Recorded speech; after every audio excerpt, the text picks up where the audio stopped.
benar-benar ketika mengalami penyakit ini, benar-benar iman kita benar-benar diuji untuk bisa percaya penuh sama Tuhan.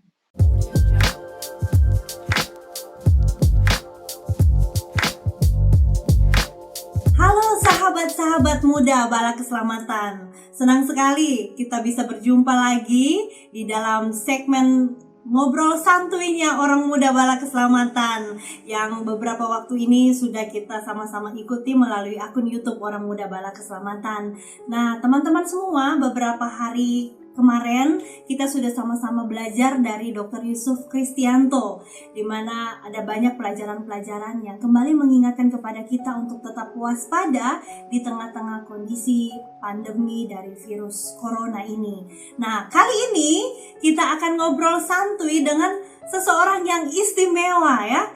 Kalau sampai hari ini data yang saya lihat, sejauh ini sudah ada lebih dari 110.000 penderita COVID-19 yang positif. Nah, menarik sekali untuk kita terus mengetahui update dari kondisi pandemi ini, karena ini akan menolong kita untuk terus waspada, akan menolong kita untuk lebih tahu lagi apa yang dapat kita lakukan untuk mencegah supaya virus ini tidak sampai ke tubuh kita. Nah, karena itu hari ini dari 110.000 orang, maka hari ini ada satu orang yang pasti sudah ada di antara 110.000 ini namanya terdaftar di negara kita Indonesia ini. Dan sosok ini adalah bukan sosok yang biasa-biasa saja, dia adalah sosok yang istimewa. Kenapa? Karena dia adalah orang muda Bala Keselamatan ya. Dia adalah seorang SMOM ya, Sersan Mayor orang mudanya Bala Keselamatan. Dan untuk saya sendiri, beliau ini adalah orang pertamanya Bala Keselamatan yang saya tahu terinfeksi oleh virus COVID-19 ini. Karena itu langsung saja kita akan berkenalan dengan siapa beliau ya. Silakan kepada Kak Felicia, selamat bertemu, senang sekali bisa melihat kakak lagi hari ini. Halo, Pak Kapten. Ya, silakan Kak Felicia menyapa semua orang-orang muda sekaligus memperkenalkan diri. Mungkin masih ada orang-orang muda yang belum mengenal Kak Felicia. Silakan Kak. Ya, halo orang muda Bala Keselamatan. Perkenalkan, nama saya Felicia Pandria. Nama gadis saya Soleman, tetapi karena saya menikah dengan suami saya yang famnya Dalentang, jadi nama saya Felicia Pandria Dalentang hari ini. Saya adalah Sersan Mayor orang muda dari Korps 1 Jakarta. Ya, gitu aja Mama Kapten perkenalannya ya. Baiklah, oke, saya tambahkan sedikit mungkin ya. Kak Felicia ini punya anak satu ya. Kak Felicia punya anak satu, anak yang sangat cantik dan pinter. Dia adalah Fresia ya Kak. Ya, betul. Dia adalah anak Bala Keselamatan yang hebat sekali. Nah, baiklah, kita akan melanjutkan langsung ya Kak Felicia bincang-bincang kita hari ini. Saya punya beberapa pertanyaan untuk Kak Felicia. Pertanyaan pertama saya adalah, bagaimana perasaan Kak Felicia ketika pertama kali mendengar tentang virus corona ini terjadi di dunia ini ya, tentunya di Wuhan pada waktu itu, kemudian masuk ke Indonesia sendiri. Bagaimana perasaan Kak Felicia pertama kali pada waktu mendengar tentang corona itu sendiri? Waktu pertama kali mendengar itu sekitar bulan Desember ya kalau nggak salah. Waktu itu pertama kali virus corona booming. Dan waktu itu perasaannya cuman karena belum merasakan atau melihat langsung, tapi cuman ada virus ya gitu. Dan sama sekali belum kerasa takutnya gitu. Tetapi memang kira-kira bulan Januari itu saya memang mulai aktif pergi keluar kota karena tuntutan pekerjaan. Saat itu keluar kota tanpa pakai masker, karena di bulan Januari itu masker satu barang yang langka. Susah sekali dapat masker di mana-mana, jadi akhirnya saya harus pergi keluar kota tanpa menggunakan masker. Jujur saat itu takut juga sih untuk pergi-pergi, tapi namanya tugas kantor mau seperti apa tetap dijalani. Seperti itu. Jadi belum berasa waktu awal-awal itu, takutnya itu belum terasa. Apa yang Kak Felicia alami sampai kemudian Kak Felicia terdiagnosis positif COVID-19? Oke, jadi nyambung seperti yang tadi saya sampaikan bahwa saya harus keluar kota tanpa menggunakan masker. Saya waktu itu pergi ke 3 kota, ke Surabaya, ke Padang, dan ke Palembang tanpa menggunakan masker. Lalu saya pun waktu itu harus mengadakan meeting. Di satu hari itu meeting dengan 3 kelompok orang. Yang pertama berasal dari Surabaya, yang kedua berasal dari Bali, yang ketiga baru pulang dari Jepang. Jadi kalau ditanya hari ini kenanya di mana, saya sendiri nggak tahu karena saya bertemu dengan banyak sekali orang di masa 14 hari sebelum saya terinfeksi. Lalu pada tanggal 13 Maret itu pertama kali saya merasakan gejala. Nah, dan akhirnya ketika merasakan gejala tersebut, akhirnya ada dalam hati saya itu ketakutan yang luar biasa bahwa kayaknya ini virus corona gitu Mama Kapten. Jadi gejala-gejalanya sendiri itu kalau yang kita lihat di media-media yang dikirimkan orang-orang itu saya rasakan semua. Jadi mulai dari panas yang tinggi, lalu kepala berat sekali di belakang, seluruh tubuh itu sakit, terutama persendian itu sakit, lalu tenggorokan pun juga sakit, seperti radang rasanya. Satu gejala yang sangat khas dari COVID ini adalah hilangnya nafsu makan. Kalau keluarga saya atau teman-teman tahu, saya itu orang yang suka makan. Makanya bisa sebesar ini gitu. Dan ketika saya terinfeksi COVID, yang paling khas adalah hilang nafsu makan. Jadi sama sekali lihat makanan itu nggak ada sama sekali selera untuk makan. Gitu. Dan itu sih gejala-gejala yang saya rasakan sih. Sama satu lagi di dada saya bagian kanan itu seperti orang masuk angin ya, seperti ada angin gitu sampai tembus ke belakang sini. Itu yang membuat saya sangat-sangat khawatir karena seumur hidup saya nggak pernah merasakan yang seperti itu. Lalu Kak Felicia merasakan itu, Kak Felicia tetap bekerja atau sudah setelah merasakan gejala-gejala itu Kak Felicia langsung ke rumah sakit? Jadi waktu itu puji Tuhannya waktu pas merasakan gejala itu Jumat malam.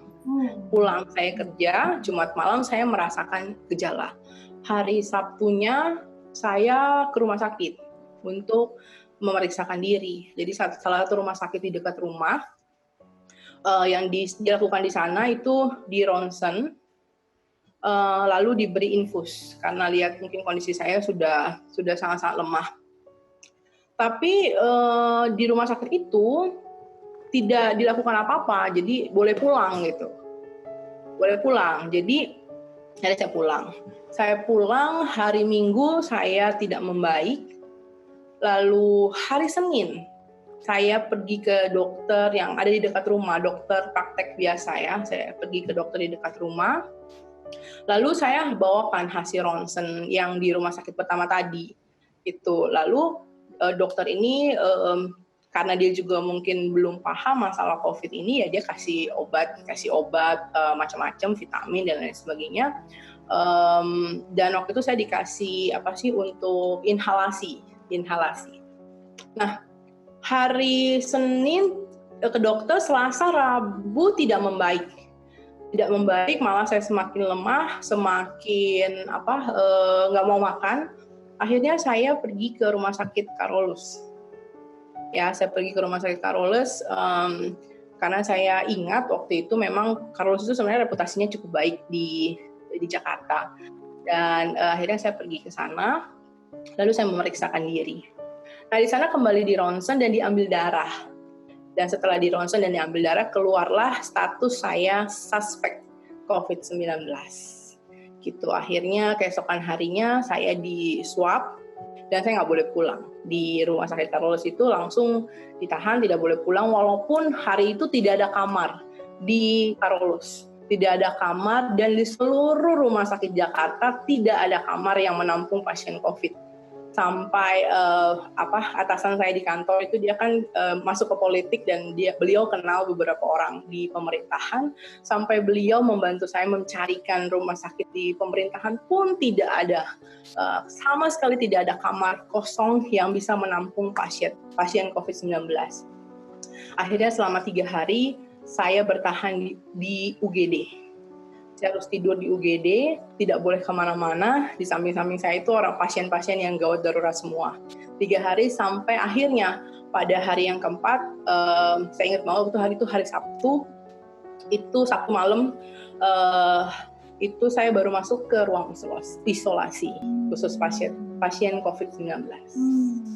Itu Mama Kapten. Berarti selama dari pemeriksaan yang pertama tadi, Kak Felis itu pulang lagi ke rumah, ya, tetap tidur sama suami dan anak seperti itu kah? Ya, iya, tetap. Wah. Jadi di rumah itu kita ada 2 kamar, yang kamar 1 Mama yang tidur sendiri, lalu di kamar satunya itu saya, suami, dan Fresia. Karena Fresia nggak mau lepas dari kita, belum bisa lepas dari kita.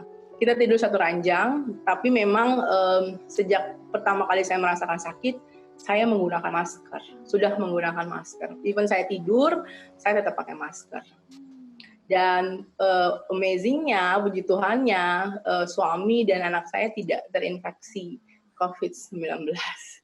Malah mama saya yang di kamar sebelah yang justru kena. Waduh, sungguh luar biasa ya. Memang ketika mendengar Kak Felicia sudah terinfeksi, maka otomatis kita yang mengenal Kak Felicia itu pikirannya langsung bagaimana suami, bagaimana anak, bagaimana dengan Fresia ya, dan ini sesuatu yang luar biasa.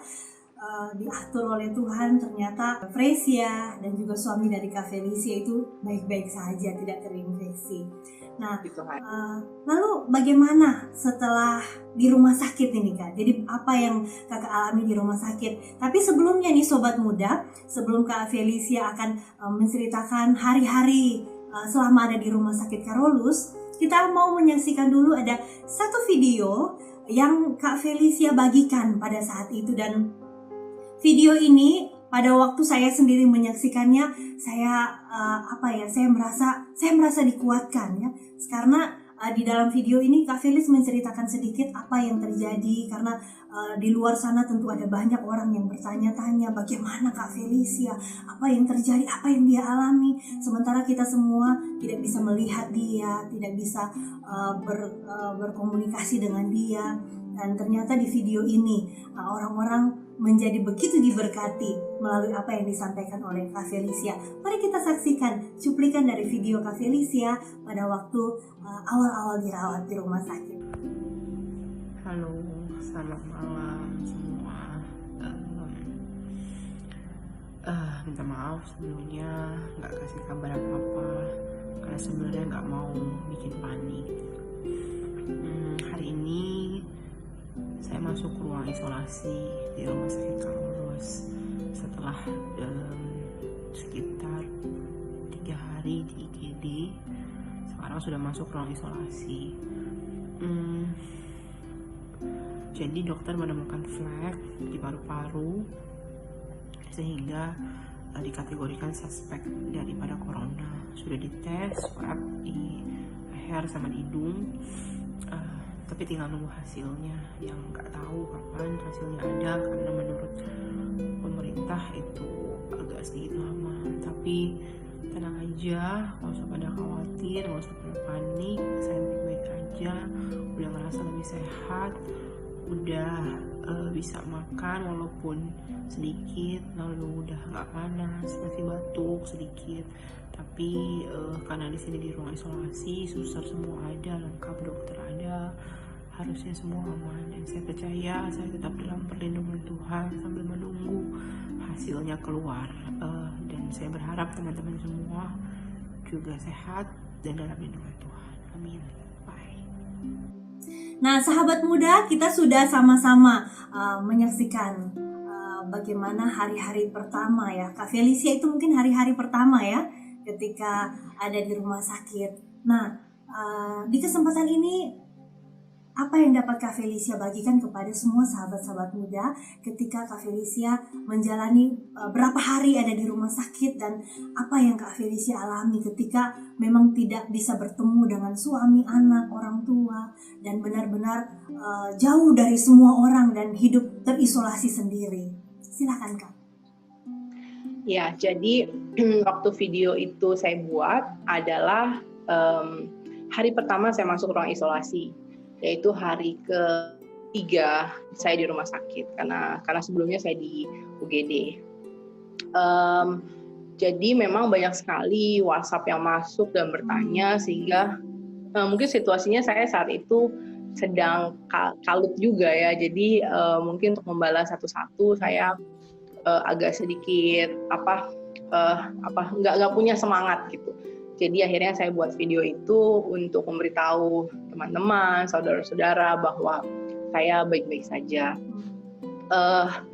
Perasaannya waktu di rumah sakit hari-hari pertama itu, saya belum tahu kalau saya positif. Saya positif itu saya tahu di sekitar hari ke-7 mungkin, hari ke-7 saya di rumah sakit. Karena swab itu dulu waktu awal-awal itu masih agak lama. Saya di swab itu hari pertama saya di rumah sakit, hasilnya itu keluar hari ke-6 kalau nggak salah untuk hasilnya. Dan ketika hasil swab itu keluar menyatakan positif, ya tentu saja hati saya sangat hancur. Waktu sebelum swab itu keluar, saya masih berharap bahwa saya tidak terinfeksi COVID-19. Yang membuat hati saya hancur sebenarnya adalah keluarga saya yang saya pikirin. Kalau saya sudah sakit, ya udahlah, saya pikir ya memang harus saya sakit gitu. Cuman kalau ini COVID-19, saya berpikir bahwa waduh, gimana dengan suami, anak, juga mama saya yang ada di rumah. Ya seperti yang tadi Mama Kapten bilang, luar biasanya Tuhan memelihara kehidupan kita, bahwa suami dan anak saya yang tidur satu ranjang dengan saya, mereka tidak terinfeksi COVID-19. Justru malah mama saya yang di kamar sebelah yang terinfeksi. Mungkin karena beliau usianya sudah lebih tua dan memang sudah mungkin daya tahan tubuhnya juga lebih rendah daripada yang muda. Akhirnya beliaulah yang kena, dan itu membuat saya hancur gitu. Jadi satu hari setelah saya dinyatakan positif, saya suruh mereka bertiga untuk periksa. Dan yang keluar hasilnya, mama saya suspek juga, kondisinya persis sama kayak saya. Ada flek di paru-paru, lalu hasil darahnya juga tidak bagus. Untuk Fresia sama suami saya aman, fleknya tidak ada, lalu hasil darah juga normal. Akhirnya mama saya dibawa ke Wisma Atlet. Itu yang membuat saya benar-benar merasa hancur bahwa saya yang sakit ini bisa menulari orang-orang yang saya kasih. Apalagi kita melihat bahwa untuk virus ini untuk orang-orang tua itu cukup berbahaya ya.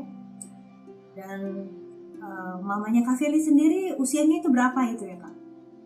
Mama saya kelahiran tahun 53, berarti sekitar 66 ya, 67. Waktu itu Mama belum 67, 66.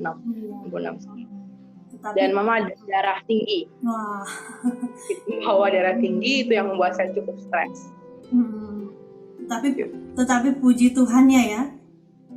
Puji Tuhannya nih sahabat-sahabat muda, sekalipun mama dari Kak Felis ini usianya sudah lebih dari 60 ya, punya riwayat darah tinggi, tetapi puji Tuhannya lagi adalah orang tua kita ini ya, ibu kekasih kita ini bisa melewati ini dengan baik ya, bisa melewati ini dengan baik, di karantina di Wisma Atlet, melewati hari-hari dengan baik. Dan kalau beberapa sahabat muda berteman melalui media sosial, akun Facebook, teman-teman bisa melihat di situ ada kesaksian yang luar biasa dari ibu kekasih kita ini.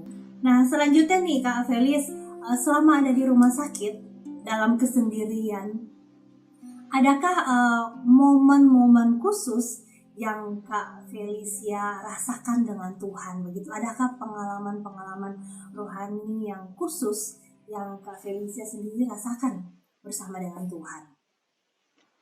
Ya, pastinya ada.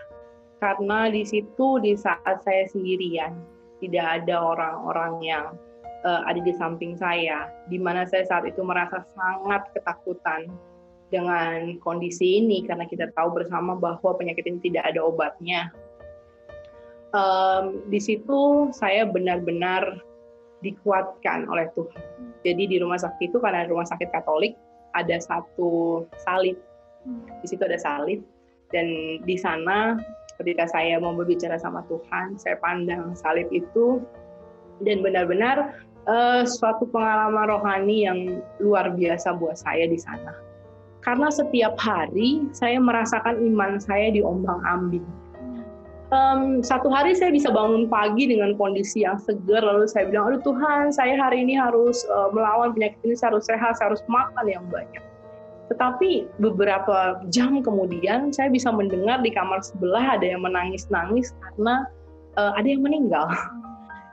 Lalu bisa di hari berikutnya saya kembali semangat, lalu saya mendengar beberapa hal lagi yang membuat saya down lagi. Jadi benar-benar ketika mengalami penyakit ini, benar-benar iman kita benar-benar diuji untuk bisa percaya penuh sama Tuhan.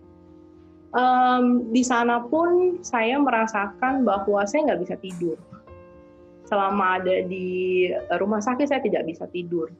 Karena mungkin nggak tahu apa karena obatnya atau karena virusnya, tenggorokan itu rasanya amat sangat kering. Jadi kalau tidur itu bisa sampai kering sekali, dari lidah sampai tenggorokan itu kering, rasanya kering sekali. Sampai kita bisa terbangun dengan kondisi kita perlu sekali minum, gitu. Jadi kalau mau tidur sejam bangun untuk minum, lalu sejam lagi bangun, lalu ke kamar mandi. Jadi nggak bisa tidur nggak bisa, sama sekali tidak tenang, gitu. Jadi benar-benar satu saat saya bilang sama Tuhan, Tuhan saya lelah sekali, saya mau tidur, gitu. Sedangkan kondisinya saat itu saya nggak bisa tidur. Lampu dinyalain saya nggak bisa tidur, lampu dimatiin saya pun juga nggak bisa tidur. Lalu saya tutup mata saya, lalu saya bilang, Tuhan peluk saya mau tidur, saya capek. Lalu benar-benar di situ saya, kalau kita tutup mata kan kadang-kadang masih ada seberkas cahaya gitu ya yang ada di balik mata kita.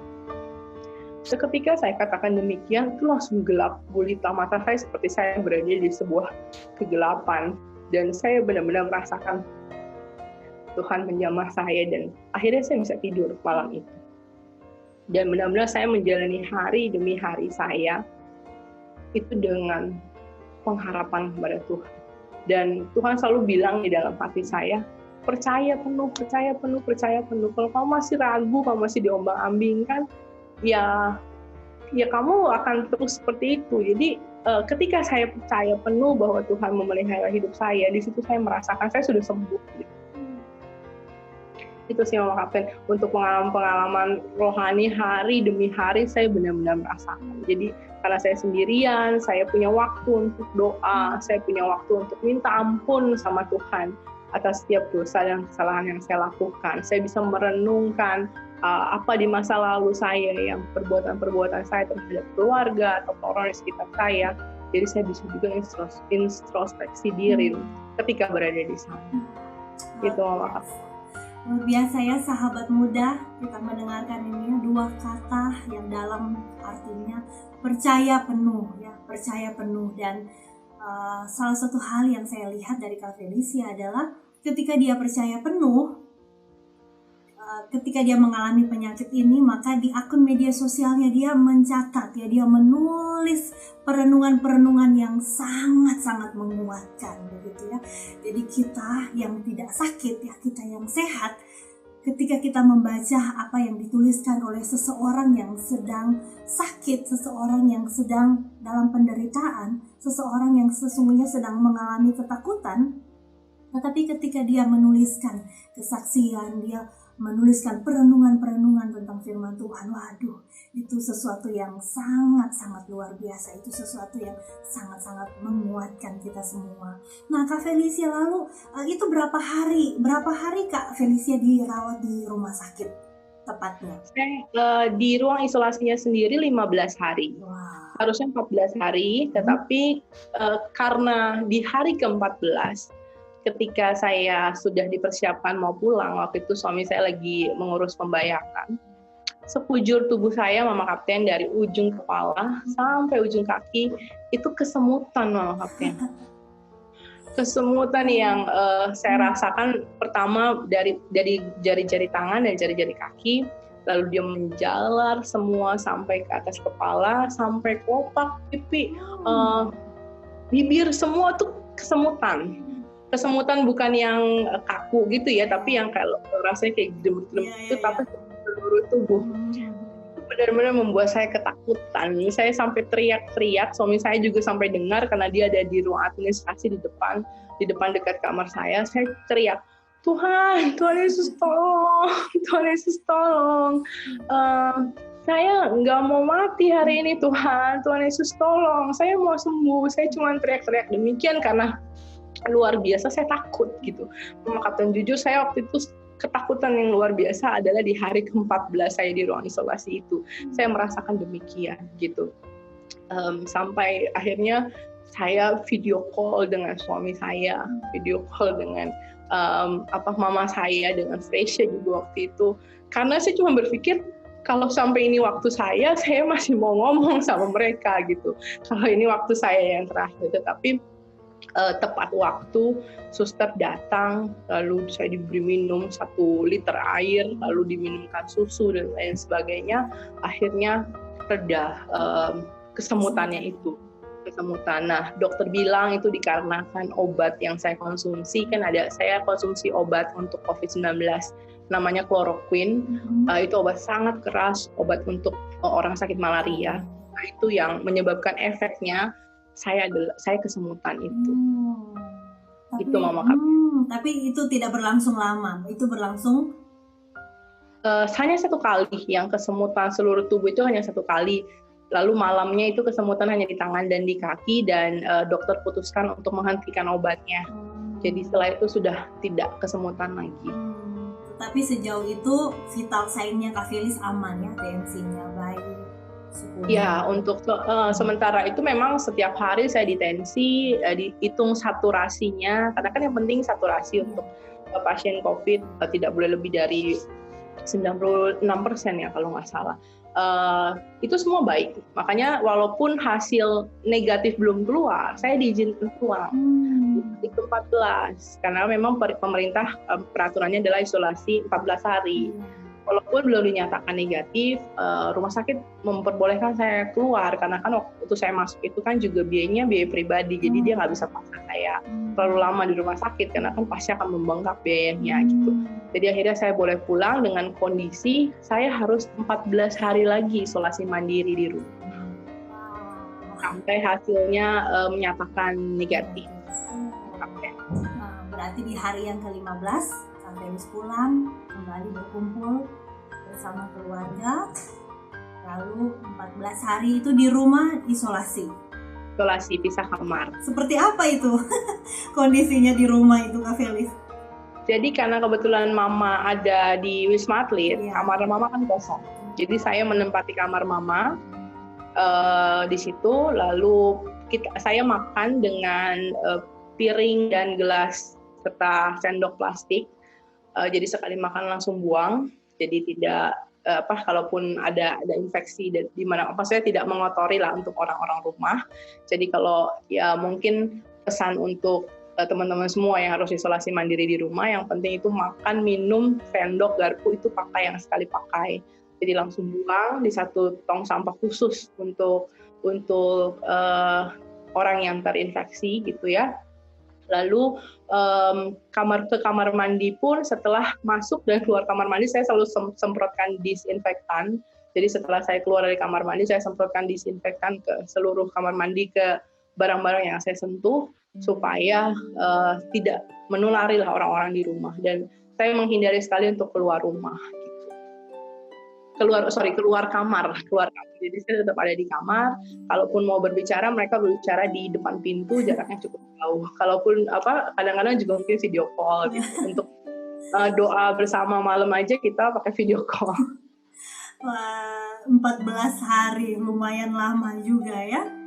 Ya. Tapi saya pikir itu lebih melegakan untuk Fresia dan papanya dibanding dengan waktu masih di rumah sakit ya.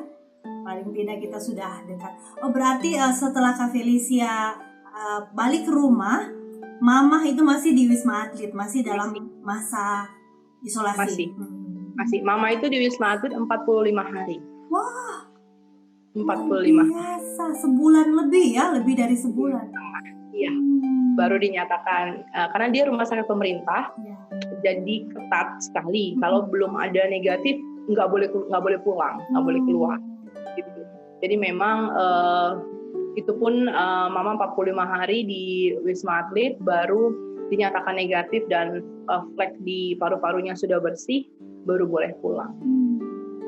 Nah, Kak Felicia, selama Kak Felicia mengalami penyakit ini, bagaimana hubungan Kak Felicia dengan keluarga, sahabat, dengan orang-orang yang ada di sekitar Kak Felicia sendiri? Ya, keluarga tentunya sangat-sangat mendukung saya. Untuk suami, anak, juga mama saya, kita aktif berkomunikasi setiap hari, saling menguatkan. Karena mereka juga pasti merasa down dengan kondisi ini. Kita saling berkomunikasi dan menguatkan. Untuk atasan saya di kantor cukup luar biasa karena saya 2 bulan tidak masuk ke kantor. Untuk saudara-saudara tidak hentinya mereka mendoakan saya, mengirimkan WhatsApp, lalu mengirimkan lagu-lagu, lalu renungan-renungan untuk saya baca setiap hari juga. Untuk seluruh banyak sekali opsir, bala keselamatan yang WhatsApp saya ataupun via Facebook setiap hari mendoakan saya, memberikan saya kekuatan. Yang saya rasakan bahwa banyak sekali yang mendukung saya di dalam doa. Bahkan orang-orang yang tidak saya kenal disampaikan, Ci, didoakan loh oleh ini. Padahal saya nggak kenal gitu. Ataupun banyak sekali akhirnya WhatsApp yang masuk yang tadinya nggak ada di list nomor saya, akhirnya mereka dengan senang hati mengirimkan saya ayat-ayat firman Tuhan, lalu ada yang telepon dan berdoa untuk saya. Itu sungguh-sungguh menguatkan. Mungkin dalam kondisi ini saya ingin mengucapkan terima kasih banyak untuk semua orang yang mendoakan saya, karena saya percaya doa orang benar bila yakin didoakan sungguh besar kuasanya. Ya. Saya mau sampaikan sungguh merasa benar-benar luar biasa gitu. Kalau mungkin saya pikir dari Sabang sampai Merauke, bala keselamatan ada orang yang mendoakan saya, sungguh saya merasa sungguh-sungguh dikuatkan. Itu aja Mama ya. Wah, sahabat muda, betapa luar biasa pengalaman yang sudah dibagikan untuk kita semua di kesempatan kali ini. Saya meyakini bahwa banyak di antara kita yang mendengarkan obrolan santai ini dapat memetik pelajaran yang luar biasa dari apa yang sudah dialami oleh Kak Felicia. Karena itu sebelum kita menutup obrolan santai kita hari ini, Kak Felicia kami berikan kesempatan untuk memberikan pesan-pesan ya. Memberikan pesan-pesan penguatan untuk semua orang-orang muda bala keselamatan yang saat-saat ini di mana kita semua masih serba terbatas, sekalipun kita sudah ada di masa new normal, tetapi tetap aja semuanya masih terbatas, belum bisa seperti dulu lagi. Karena itu saya persilakan kepada Kak Felicia untuk menyampaikan pesan-pesan untuk semua orang-orang muda bala keselamatan. Ya, seluruh orang muda bala keselamatan, melalui pengalaman saya mau katakan bahwa kita tidak bisa menghindari penyakit ini. Walaupun penyakit ini datang kepada kita ataupun keluarga kita, itu adalah ketetapan Tuhan yang tidak bisa kita tolak. Yang mau saya bagikan adalah satu hal bahwa ketika kita kena penyakit ini, kita hanya bisa berharap kepada Tuhan. Karena jelas bahwa penyakit ini tidak ada obatnya, hanya bisa disembuhkan melalui imunitas tubuh kita. Dan saya selalu katakan ketika saya berdoa, ketika saya sakit, Tuhan berperanglah melawan penyakit ini. Karena saya tahu hanya Tuhan sajalah yang dapat menyembuhkan saya. Jadi kalau teman-teman ada keluarga atau terinfeksi, serahkan itu semua sama Tuhan. Karena kita punya Tuhan yang lebih besar dari apapun, yang sanggup menyelesaikan setiap masalah kita. Dan secara medis kita harus bisa untuk mencegah ya hal-hal penyakit itu bisa tertular kepada kita atau tertular kepada orang-orang yang kita kasihi. Jangan lupa selalu pakai masker, sediakan hand sanitizer, lalu jaga imunitas tubuh ya, minum vitamin, selalu mensukacitakan hati kita, karena itu yang penting untuk melawan penyakit-penyakit ini gitu. Jadi memang waktu awal saya terkena itu memang imunitas saya lagi rendah sekali. Itu makanya saya bisa terinfeksi. Nah, teman-teman harus bisa juga untuk mengikuti anjuran-anjuran pemerintah. Nggak usah ke mall dulu, walaupun mall sudah banyak yang buka, hindari kerumunan dan lain sebagainya. Karena seperti tadi Mama Kapten bilang di awal bahwa yang positif semakin banyak, tidak semakin sedikit, semakin banyak. Oleh sebab itu penyakit ini masih ada di dekat kita. Dan secara manusia kita pasti ketakutan. Saya pun yang sudah pernah kena ketakutan sekali ketika harus berhadapan dengan orang-orang, walaupun banyak yang bilang nggak bisa kena lagi dan lain sebagainya, tetap saja ada ketakutan di dalam hati saya. Tapi satu hal bahwa pengalaman yang saya alami ini adalah pengalaman luar biasa yang saya jalani bersama dengan Tuhan. Saya percaya kalau ada teman-teman juga yang terinfeksi juga hari ini, saya percaya pasti ada pengalaman rohani yang teman-teman bisa rasakan bersama dengan Tuhan. Itu aja sih pesan saya, Mama Kapten. Oke, terima kasih banyak untuk pesan yang sudah disampaikan. Nah, yang paling terakhir nih untuk Kak Felicia, pertanyaannya adalah, adakah sesuatu yang berbeda dalam hidup Kak Felicia sebelum dan sesudah melewati masa ini? Sesuatu yang berbeda banyak sekali, Mama Kapten, banyak sekali. Karena justru melalui penyakit ini saya merasa Tuhan mengubahkan saya, gitu. Yang pertama dari soal kebersihan, ya. Mungkin banyak orang mengabaikan kebersihan, tetapi hari ini saya sangat mengutamakan kebersihan. Pulang dari mana-mana, saya nomor satu tempat yang saya datangi adalah kamar mandi untuk mandi. Ya, lalu selalu sedia hand sanitizer, sedia tisu basah kemana-mana. Itu yang secara pribadi Tuhan mengubahkan saya bahwa saya harus peduli soal kebersihan. Lalu yang kedua mengenai keluarga.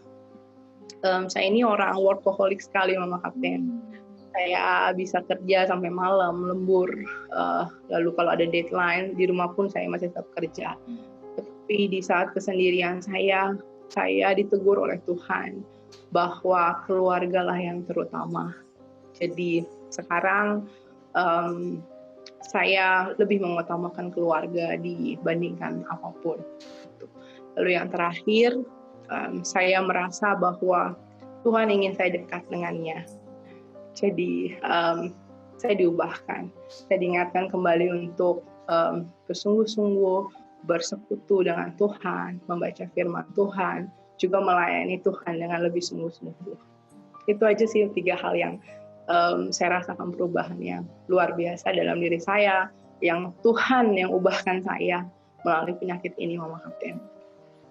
Terima kasih banyak untuk kesempatan yang berharga ini, Kak Felicia. Kami sangat-sangat diberkati untuk segala sesuatu yang sudah disampaikan.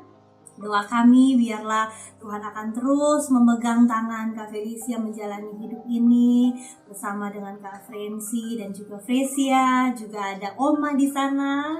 Dan biarlah kita akan terus sama-sama menjadi prajurit-prajurit bala keselamatan yang akan terus saling mendukung satu dengan yang lainnya, saling menguatkan satu dengan yang lainnya, dan kita akan menjalani kehidupan yang kita merasakan sungguh betapa indahnya hidup kita sebagai prajurit-prajurit bala keselamatan bila kita hidup di dalam Tuhan. Oke, kita akhiri obrolan santai kita saat ini. Mungkin kita salut haleluya sama-sama Kak Felicia ya.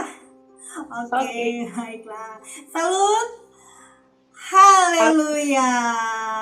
Dah. Terima kasih.